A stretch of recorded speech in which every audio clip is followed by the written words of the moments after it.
La concejala del Grupo Municipal Socialista, Isabel Dols, ha denunciado esta mañana que la sumisión de Rita Barberá a Francisco Camps ha dejado a Valencia sin el colector norte. En estos términos se ha pronunciado durante la rueda de prensa en la que ha analizado la anulación de la prolongación de este colector ubicado entre los puentes del Azud del Or y Astilleros. Lo que en 2006 era una prioridad para la alcaldesa de Valencia, ha asegurado Dols, hoy parece que no le importa, un hecho que deja sin finalizar también el tramo final del Jardín del Turia. Quiere decir que cuando tengamos que construir el jardín, que tiene que construir el ayuntamiento porque ya lo ha cobrado, ese importe va a ser 4 o 5 veces mayor, porque estamos viendo la diferencia que hay de un año a otro en los proyectos. En el arrendamiento no va a estar exactamente igual. ¿De dónde va a salir ese dinero? De los impuestos de los valencianos.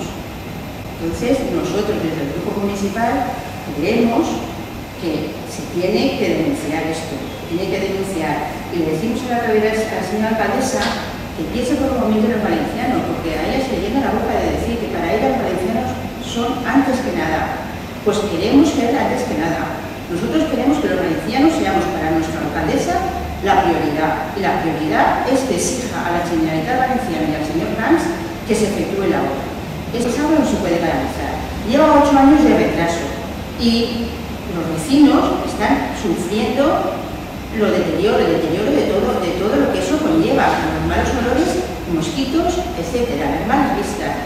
Lo que tenemos que hacer es proyectar sobre una parte ser una ciudad europea y ser el número 1 en el resto del mundo, y por otra parte tener abandonada un colector que es imprescindible para la ciudad. Además, Dols ha manifestado sus dudas sobre el destino del agua, porque según ha dicho, todos los colectores de la ciudad van a desaguar al río, y ese agua no va a la depuradora de Pinedo, ya que la barrera que debería bombearla está rota y no se ha repuesto. Nuestra duda es, ¿este agua dónde va a parar?